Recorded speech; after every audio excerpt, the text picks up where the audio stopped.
Good evening, I'm Dennis Ward, and this is Face to Face.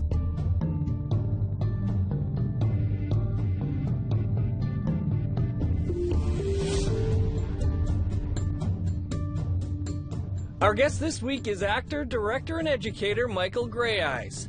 Michael, who is Plains Cree from Muskeg Lake Cree Nation in Saskatchewan, has had a diverse career on stage and on the screen. To some, he's best known for his role as Gooch in the movie Guance Me Outside. He's currently starring in the American sitcom Rutherford Falls, a show garnering a lot of buzz. Michael, thanks so much for joining us this week. Oh, it's great to be here. Thank you so much, Dennis. Congrats on the new show, and Rutherford Falls is really new. It's just had its Canadian debut. Can you give us a sense of what the show's about and your role in it? Rutherford Falls is a new television show coming from creators Mike Schur, who has been involved with great shows like The Office, Parks and Recreation, Brooklyn Nine-Nine. Ed Helms, who is also in The Office and famous from all the Hangover movies and his new film Together, and Sierra Tella Ornelas, who is our showrunner. She's Navajo, and she wrote for previous shows like Superstore and Brooklyn Nine-Nine. It's an incredible creative team. They've created this new half-hour comedy called Rutherford Falls, and Rutherford Falls examines the friendship between Regan Wells, played by Janice Schmieding, a Native woman, and Ed Helms' character, Nathan Rutherford. The show explores all the beautiful intersections of a small town in America that has to wrestle with its own history. This show has been talked about for some time because, for the first time, a Native American showrunner, as you mentioned, Sierra Tella Ornelas, is involved in making a comedy. A number of the writers and obviously the actors are Indigenous. How important is that and for you to be involved? Well, I think the show's landmark. I think the show is making television history, even if it's just debuted. The very concept of it is groundbreaking in the fact that Sierra is our showrunner, and she's Native. So I've been working in Hollywood and in this industry for nearly 30 years, and I've worked with many Indigenous directors who have written and directed their work, but I've rarely been in a position where one of the executive producers is Native, and that's an extraordinary shift because decisions that are made around the show that affect casting, writing, the content of the show, the direction, the vibe of the show, are being made by someone from our community, and that's really new. They insisted, of course, that half the writers be Indigenous. She said, if half the show is about the Indigenous people, we have to have at least that kind of representation inside the writers' room. So in every way, the show is breaking new ground for how this industry can write about us and represent our communities. I remember the first story I read about the show when it was being developed. They hadn't cast your character yet. How did you become involved? I came to the process kind of late. I know that we'd heard about the show, and a couple of my friends had auditioned for the part of Terry, and I was sort of late as an entry into the contest, and I remember I got the sides, and they said, "Can you come down to Los Angeles for a screen test?" And I was like, "Hell yeah, I'll be there." Mm-hmm. And I was reading the sides for the audition. I was just laughing. I said, "This is so funny. This is so smart. Like, I got to get this. I got to get this." And when you audition for something, you always kind of hope that you get it. Oh, but man, I really wanted this one. This was so dynamite.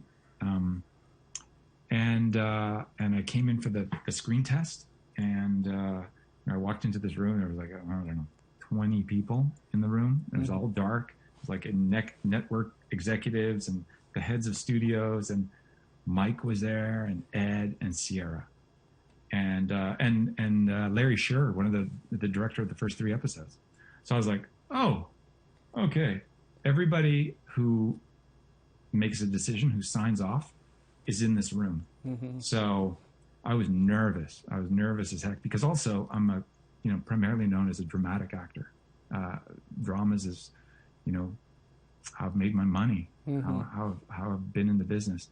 And this was a comedy, so it was all new to me. Critic I Trust rated Rutherford Falls an 11 out of 10. What's been the reaction you've been hearing in the short amount of time that the show has been available? I've been overwhelmed. I've been overwhelmed by the response, honestly. Like while we were making it, we knew how smart it was, how good it was. We knew how hard we were working. But once a show is made, it's for an audience, right? It's for people to consume and respond to. And the feedback that we've been getting, especially from Indian country, has been mind-blowing. Some of the comments bring tears to my eyes. Like there's a mom that said, I watched this with my daughter, and the daughter turned to her and said, Mommy, maybe my beating can be in a museum one day. Mm-hmm. Like that kind of stuff just, it's incredibly affecting and makes me feel proud. To be part of the show. You mentioned the reaction from Indian country. What are you hoping some of those non-Indigenous viewers that are going to be drawn to this show take away from it as well? Well, I think this show's doing a really complex kind of deprogramming of the way people consume media and also see us. There was this beautiful scene with in episode 4, which introduces my family, and there's just the scene of us having a tailgate party at a lacrosse game. We're just talking, and then I have a scene right after with my daughter in the cab of my truck, and we're just talking about stuff. And I said, this kind of programming has not been seen, has been absent from our televisions. We don't get to see families laughing, figuring things out, loving each other. Hollywood has focused much more so on our history, which can often be, quite tragic, or our trauma. And this show doesn't do any of that. This show talks about Native joy and how we celebrate our lives, like in the now. This summer, Reservation Dogs, another Indigenous-led production with a lot of buzz, is coming to a big American television network. What does it say to you that 2 Indigenous-led and acted projects with real money behind them are debuting in 2021? Yeah, it's a big deal. It's a really big deal. I haven't read any of the scripts from Reservation Dogs, but the people involved are so great. Sterling Harjo, his whole team down in Oklahoma. I think it marks a moment, like a significant kind of moment in our media, where Indigenous-led shows have taken a spotlight. And I think the response from non-Indigenous viewers, that have seen the episode so far, kind of confirms something that we've been saying for a long time. Is there's huge talent in our communities. There's what's been missing has been opportunity. Mm-hmm. And when given the opportunity to write shows in which we're the center of the narrative, which bring all the complexity of the way we live our lives and how we exist, is brought to the screen. Non-Indigenous audiences have said this feels so new, important. I feel like I learned something with every episode. So I actually feel very, very strongly that this is a political shift, a social political change in the way audiences see us, and what we're doing is a deprogramming of our absence from their media. It's a great feeling indeed. Michael, you've had a lengthy and critically acclaimed career both on the screen and on the stage, and we're going to talk more about that. We just have to step aside for a quick break.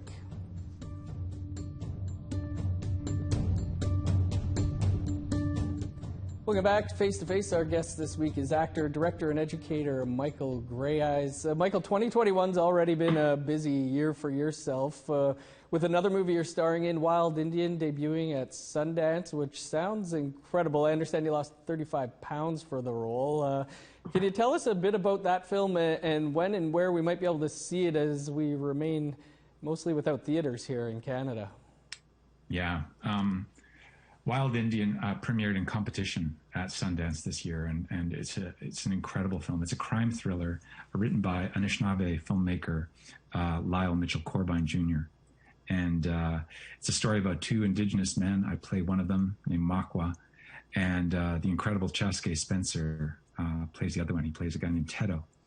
And it's about two boys, two Native boys, who murder another boy on their res, and then cover up their crime. And the story follows, passes through different time frames.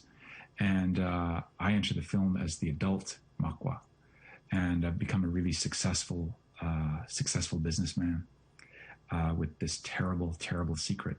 While my best friend, my childhood friend Tedo, he ends up going through the prison system. And he's racked with guilt over what happened. And after Tedo's released, he decides to come clean. And my character will do anything to keep that secret buried. Sounds like a really powerful movie.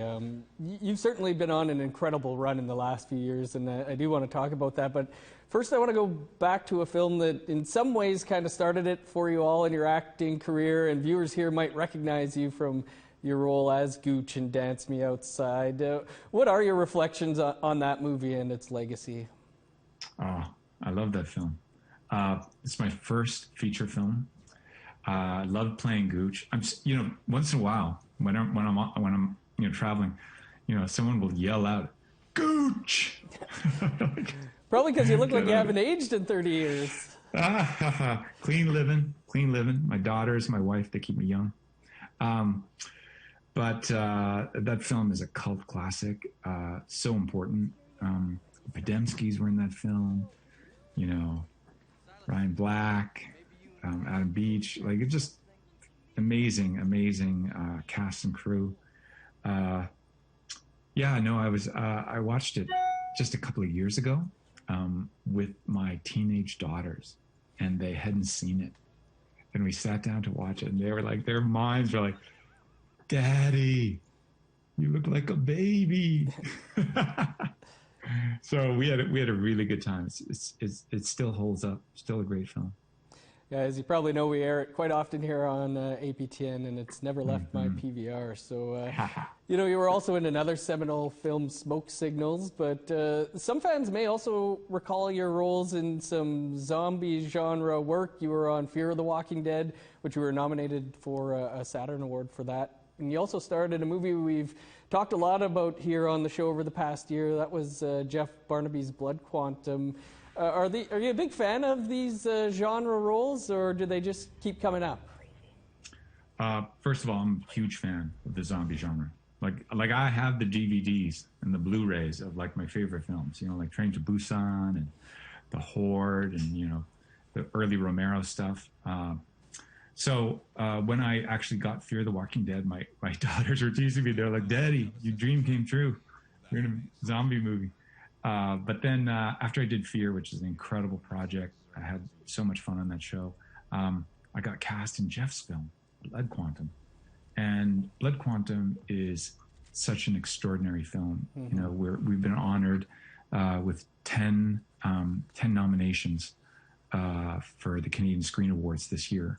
And I'm lucky enough to be nominated in the acting category. So yeah, that's an extraordinary project. Jeff's an incredible filmmaker.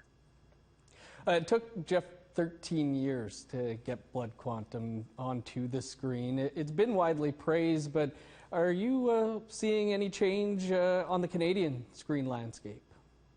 Well, after Blood Quantum came out, which at the time was the largest budgeted Indigenous film project, that had been supported by the industry, by government.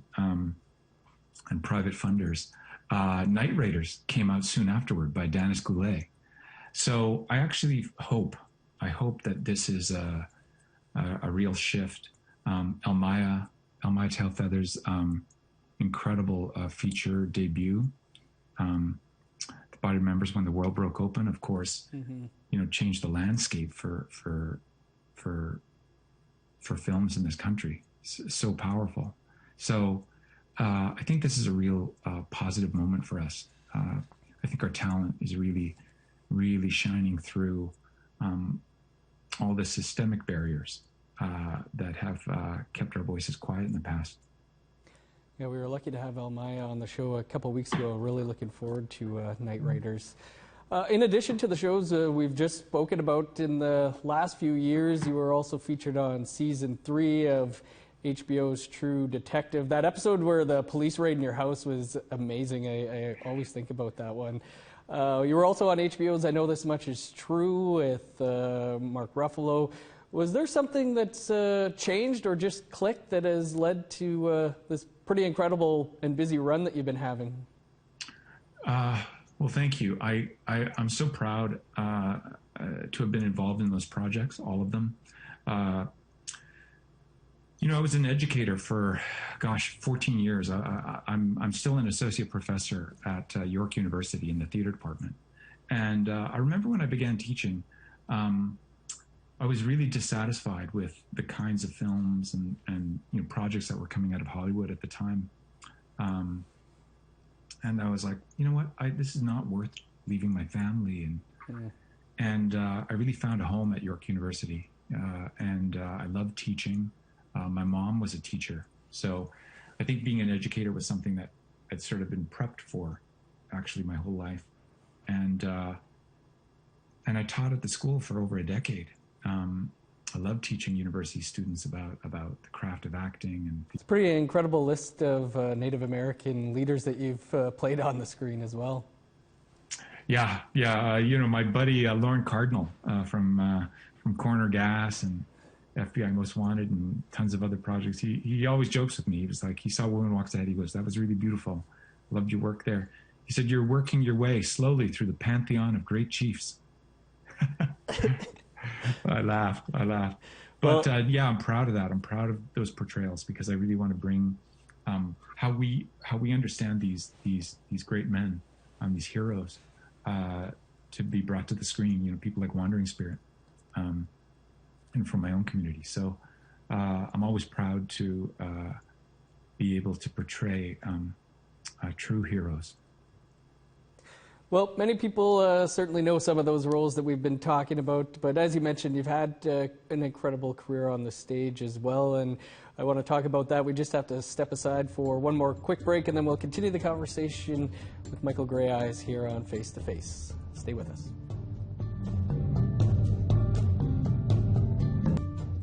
Welcome back to Face to Face. Our guest this week is actor, director, and educator Michael Greyeyes. And Michael, some are obviously familiar with your acting. Perhaps less familiar is what we touched on your career in dancing and on the stage.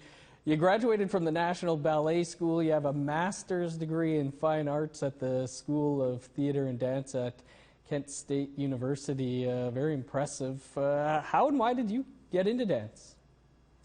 Oh, being a dancer is how I really became the artist that I am. I started dancing when I was just a little guy. My sister, we were living in Saskatchewan. My sister was taking dance classes, and I was waiting in the car for her. So I got bored. I was 6 years old. I was like probably bouncing off the ceiling. And I eventually went up to see, what was taking her so long. And I was watching all these little girls dancing. I was like, I can do that. Yeah. And the teacher overheard me, and she invited me back. And then, of course, I came the next week, and I was the center of attention. All these little girls running around, and I was like, "Yeah, I think I like this."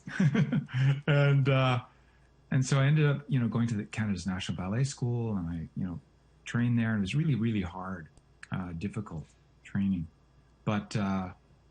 I graduated and joined Canada's, National Ballet of Canada, danced in New York City. So really, I owe a lot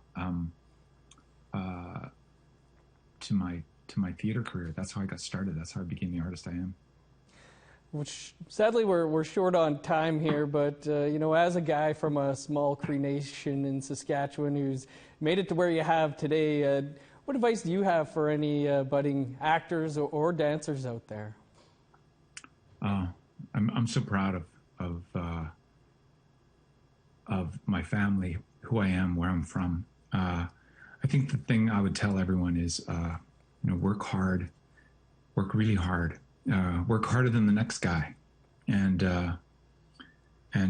remember where you're from. Remember to be kind to people.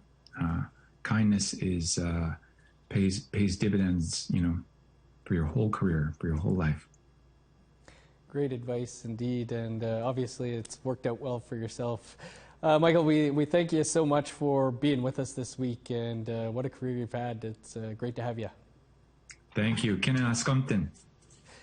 That, unfortunately, is all the time we have for this week. You can catch up on any episodes you may have missed by visiting our website, aptnnews.ca, and you can find this and any other episode as a podcast. Those are available at aptnnews.ca/face-to-face podcast. I'm Dennis Ward. Thanks for tuning in. Have a great night. We'll see you back here next week.